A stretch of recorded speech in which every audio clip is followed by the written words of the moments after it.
História da Economia Brasileira e eu estou utilizando o livro-texto base aqui no canal, A Ordem do Progresso, 100 anos de política econômica republicana entre 1889 e 1999.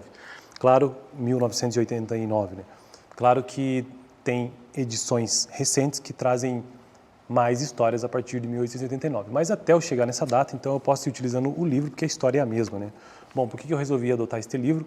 Porque ele traz, a escrita dele em si não é fácil, mas por que eu resolvi adotar este período histórico que eu quero dizer, né, a partir da República, por conta das políticas econômicas que ficam menos difíceis de se observar a partir dos seus presidentes.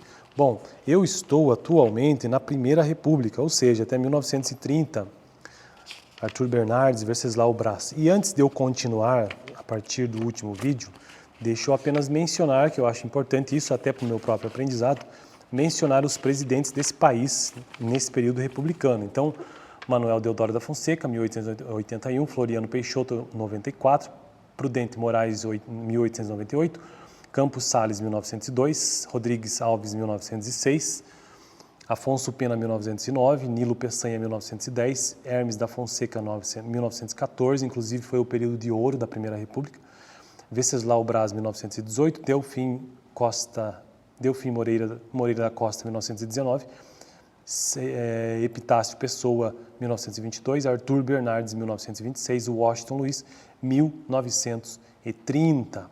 Então, estes são os presidentes da Primeira República. E os seus ministros da Fazenda, apenas faria menção dos nomes aqui: Rui Barbosa, Tristão de Alencar Araripe, Henrique Pereira de Lucena, Francisco de Paula Rodrigues Alves, Inocêncio Cerzedelo Correia, Felisbelo Firmo de Oliveira Freire.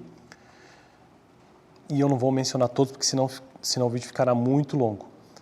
Mas cabe ressaltar aqui que Getúlio Vargas foi, inclusive, ministro da Fazenda também. Bom, então uma reinterpretação da historiografia tradicional. Vamos continuar a partir do ponto que diz o seguinte. Por outro lado, as ocasiões em que o governo federal efetivamente concebeu apoio direto à cafeicultura foram circunstâncias em que havia sinais, porque acusa-se muito que na Primeira República o governo brasileiro, o governo federal deu muito incentivo ao eixo São Paulo-Minas Gerais por conta do café, né? Então aqui, ó. Por outro lado, as ocasiões em que o governo federal efetivamente concedeu apoio direto à cafeicultura foram circunstâncias em que havia sinais evidentes de que adviria severo desequilíbrio externo caso os preços do café fossem deixados ao sabor das forças de mercado. Por isso, mesmo as eventuais operações federais de valorização do café não podem ser apresentadas como evidência de que o apoio concedido pelo governo tenha sido motivado pela intenção de dar tratamento preferencial a este setor. Não se deve perder de vista que, em uma economia primária exportadora como a do Brasil, especializada como a era brasileira, onde a instabilidade macroeconômica normalmente derivava de choques externos, a estabilização dos preços do produto básico de exportação é, em geral, a política anticíclica mais eficiente a curto prazo. Isto era particularmente verdadeiro no caso do Brasil, uma vez que a posição quase monopolista do mercado mundial do produto simplificava grandemente a implementação da defesa. As intervenções do governo federal exerceram, de fato, uma influência estabilizadora benéfica, evitando desequilíbrios externos substanciais que certamente teriam tido graves consequências para o desempenho da economia. Portanto, mesmo os casos em que o governo federal interviu diretamente no mercado do café, não podem ser usados prima facie como primeira evidência, né, como evidência da intenção de proteger os interesses setoriais da cafeicultura, uma vez que, nessas ocasiões, esses interesses confundem-se com o interesse nacional.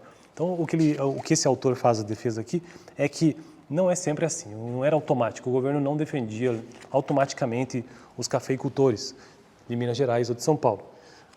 Na maior parte das vezes, essa defesa, ela se confundia com o interesse nacional, de fato, com a macroeconomia do país.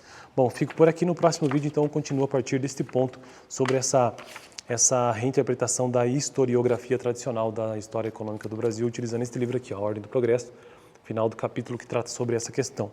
Beleza? Na verdade, sobre a Primeira República inteira, né, de 1900 a 1930. Valeu!